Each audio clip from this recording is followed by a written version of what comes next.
Doctor Anand Vardhan Singh साहब भी जो हमारे साथ जुड़ चुके हैं, उनका भी बहुत बहुत स्वागत करते हैं। डॉक्टर साहब, ये मैं आज एक वीडियो देख रहा था। आप उत्तर प्रदेश के लखनऊ का कोई एक स्टेशन है, नाम मैं भूले जा रहा हूँ अभी। उस स्टेशन पे कोई होगा व्यक्ति, तो उन्होंने वहां पे जो है पूरा एक वीडियो शूट किया। तो स्टेशन पे जो लाउड स्पीकर वगैरह लगे होते हैं सूचना देने के लिए, तो वहां पे मोदी साहब का भाषण सुनाया जा रहा था। तो उसने ट्विटर पे पूछा सवाल कि क्या ये संवैधानिक है, क्या ये हो सकता है? अब मैं इसका जिक्र इसलिए कर रहा हूं कि अगर हम बात कर रहे हैं, अब ईडी तो लगातार हम सब देख रहे हैं वो तेज हो ही रहा है। वो डीएमके की बात अभी तमिलनाडु की हो रही है, झारखंड की हो रही है। मैंने आज अखिलेश यादव जो है उनका भी एक बयान सुना। वो कह रहे हैं कि भाई हम तो जो जितने भी विपक्षी नेता हैं, हम सब लोग जो है इसके लिए फुल्ली प्रिपेयर्ड हैं कि ये सब हमारे साथ होने वाला है। तो क्या लगता है आपको? क्या अच्छा, दूसरा कि ईडी का अब तक का जो कन्विक्शन रेशियो हमारे पास जो आंकड़े जो फिगर हैं, वो कुछ 0 पॉइंट समथिंग परसेंट के आसपास मेरे ख्याल से कुछ है। तो अब अब ये साफ जैसे लग रहा है फॉर एग्जांपल कि हाँ, ये लगातार ये सिद्ध करने की कोशिश की जा रही है कि देखिए जिस पर ईडी छापा मारती है वो लोग भ्रष्टाचारी होते हैं।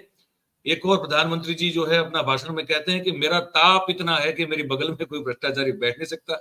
लोग वो अजीत पवार वाला मीम चला रहे हैं लगातार। तो आप इस स्थिति को मैं मतलब बड़ा एक जैसे कहना खिचड़ी सा माहौल मतलब लगता है पूरा बन गया है। कुछ कुछ भी जो है वो सत्ता पक्ष की ओर से भी शायद क्लियर नहीं है। वो भी कुछ ना कुछ बस किए जा रहे हैं आनंद फानंद में। ऐसा लग रहा है कि आपको कुछ और लग रहा है कुछ? नहीं, मैं दो तीन चीजें आपने पूछी, मैं उसका जवाब दे दूं। पहला तो आपने ये कहा कि वो जो रेलवे स्टेशन पे अगर मोदी जी के भाषण चलाया जा रहा है, 100% संवैधानिक है, राष्ट्र प्रेमी है। सारी जगह हमको और आपको भी केवल दिन में कम से कम 2 घंटा ये सुनना चाहिए, सुन के टेप करके भेजना चाहिए, जल्दी आ जाएगा। इंतजार करिए, वो जो 84 वाली किताब पढ़ लीजिए जो जॉर्ज ऑरवेल की है, ये जल्दी आने वाला है। 2024 हो गया तो फिर आपको रोज सुबह एक एक फोटो के सामने खड़ा होना होगा।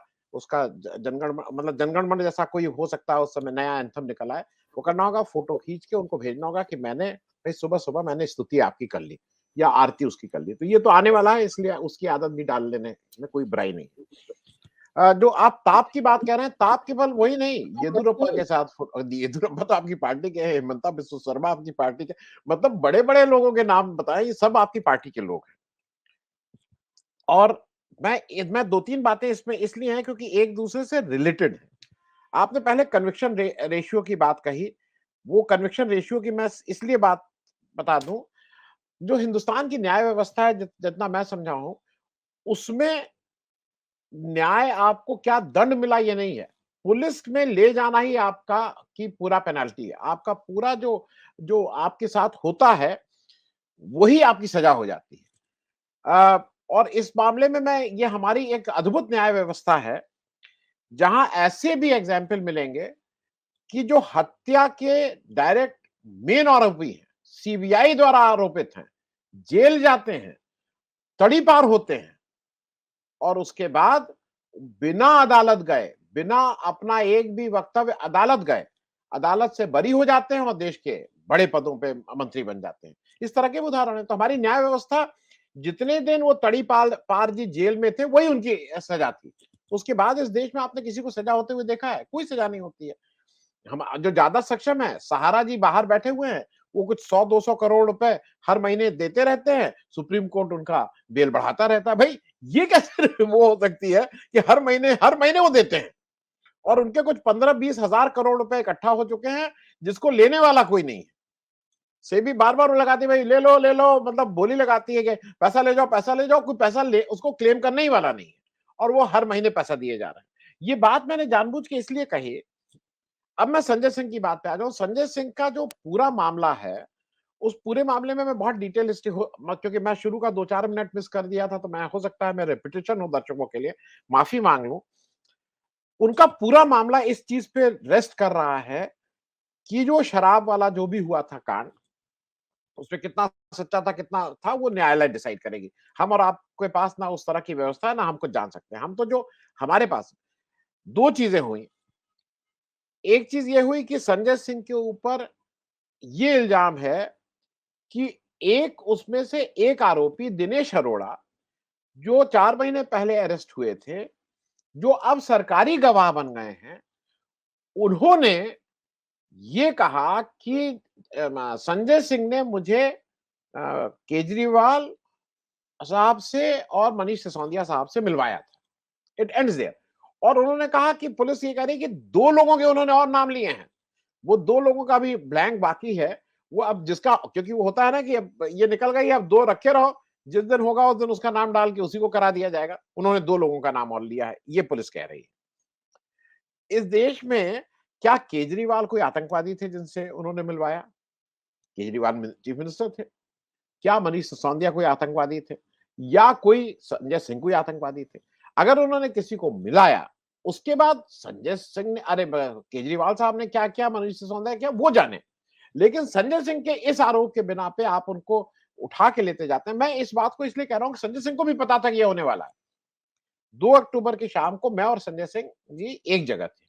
बाराबंकी का एक हमारे पुराने समाजवादी हैं राजनाथ शर्मा जी, वो एक पिछले 45 साल से वो गांधी जयंती मनाते आते हैं। इस बार संजय सिंह को उन्होंने मुख्य अतिथि के रूप में बुलाया था, मैं भी वहां था, तो हम लोग थे। उनको ये बिल्कुल पता था कि ये किसी दिन भी उठ सकते हैं। जैसे आपको और हमको परसेंटेज में वेरी, जब हम ये शो कर रहे हैं तो बैक ऑफ द माइंड में है कि आप और हमारा भी नंबर आ सकता है। कल आएगा, परसों आएगा, नहीं आएगा वो नहीं मालूम, लेकिन नंबर आपका भी आ सकता है। इसकी आशंका हम चारों लोगों को है, जितने लोग बैठे हैं। ऐसा नहीं है कि इसकी आशंका नहीं है।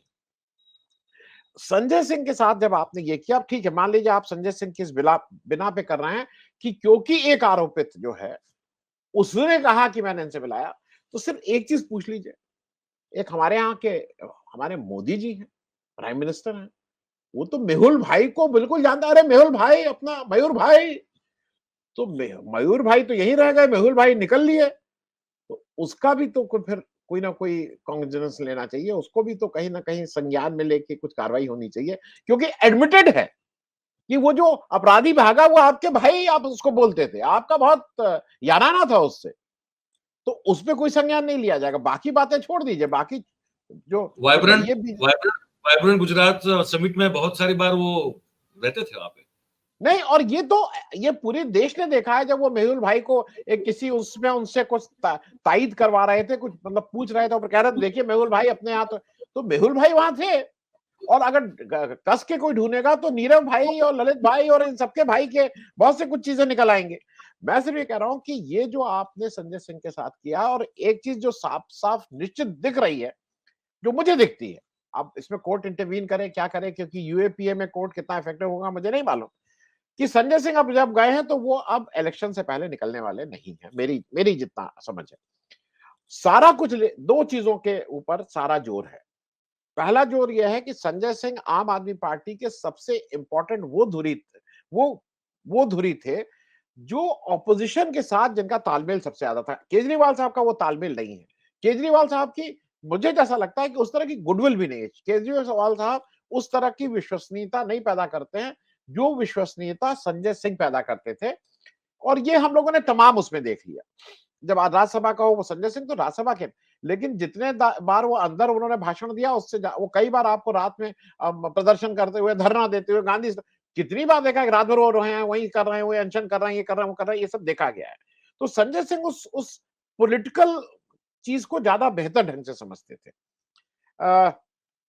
अरविंद केजरीवाल जी के आपको एक नहीं, 50 इस तरह के वो मिल जाएंगे जहां पे वो असंसदीय भाषा का प्रयोग इंडिया के बहुत से लीडर, जो आज में इंडिया के लीडर, उनके बारे में करते रहे हैं। मैं इसलिए अपने अपने को समझने के लिए भी, संजय सिंह के सारे जो आपके मिलेंगे, वो या तो अडानी पे जब अटैक कर रहे हैं तो मोदी जी के ऊपर, राम मंदिर के जमीन का घोटाला हुआ तब उस पार्टी के ऊपर।